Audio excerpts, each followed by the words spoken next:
All right, let's talk about zombie nouns. Yeah, you heard me.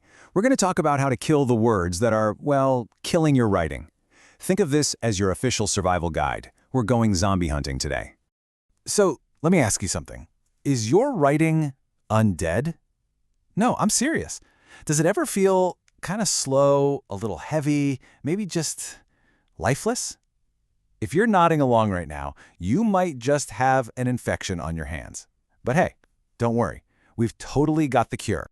Just look at these two sentences. You can feel the difference right away, can't you? On the left, the proliferation of errors led to project failure. Ugh, it's so clunky, so abstract. But now look at the right.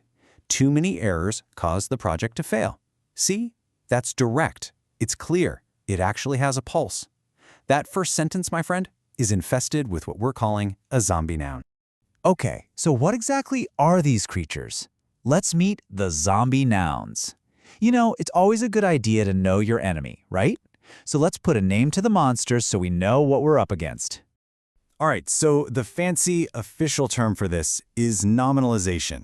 Yeah, I know, it's a bit of a mouthful, but the idea behind it is actually super simple. It's basically when you take a perfectly good action word, a verb, or even a descriptive adjective, and you bury it alive inside a big, clunky, abstract noun.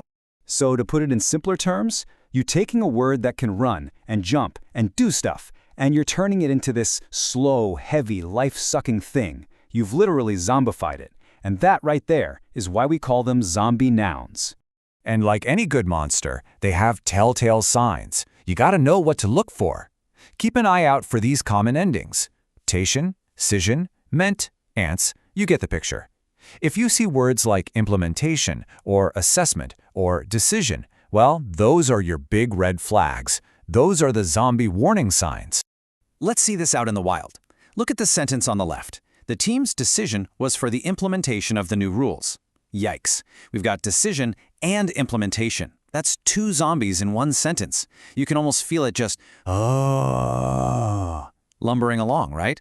But now, check out the right side. The team decided to implement the new rules. Bam! Suddenly, the team is actually doing something. The sentence is alive again.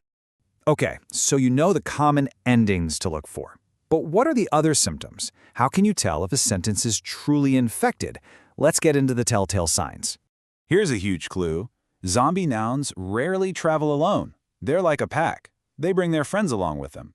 So you'll often spot weak verbs just hanging around, words like is, are, was.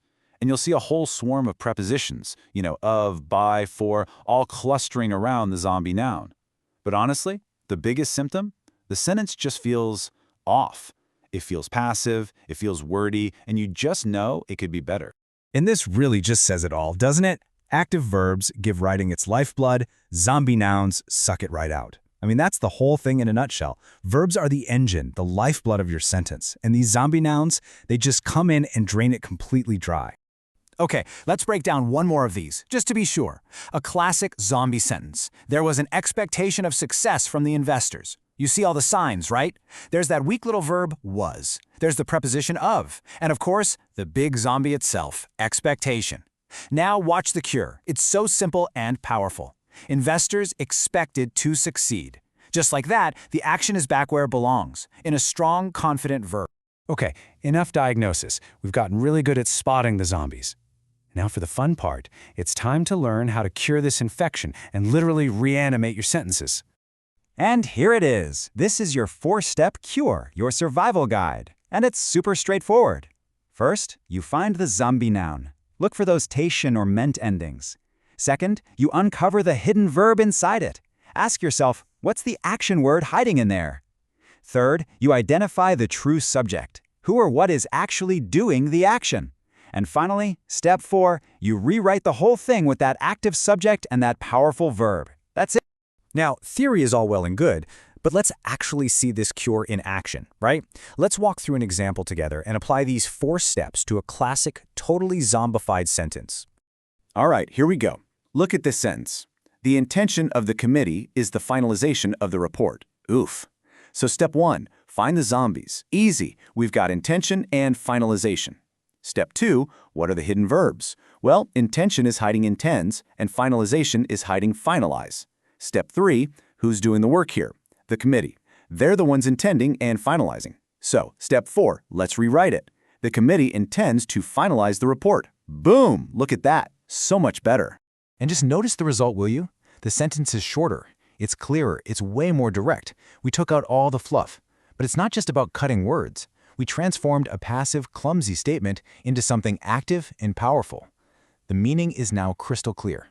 That's the power of hunting these things down. Okay, so let's zoom out for a second. Why does any of this matter? Why become a zombie hunter in your writing? Well, because this is about so much more than just a little grammar rule. Think about it. When you hunt down these zombies, your writing instantly becomes more persuasive. It becomes so much easier for people to understand what you're saying. And, it just sounds more human, more engaging. It sounds like a real person talking, not some corporate robot. Bottom line, your writing becomes way more powerful. And really, this is the big takeaway right here. This isn't just about grammar. It's about learning to communicate with clarity and confidence. Every time you hunt for a zombie noun, you're forcing yourself to ask 2 really important questions. What's actually happening here, and who's doing it? And that kind of clear thinking, that translates directly into more confident, more effective communication in everything you do. It's all about this one simple shift, going from passive to powerful. You're turning your sentences from things that just sit there on the page into things that get up and actually do something. So now, a question for you. How many zombies are hiding out in the last email you sent? Go on, I dare you, open it up. I guarantee you'll find a few lurking in there. But the good news is, now you have the tools. You know what to do. Go hunt.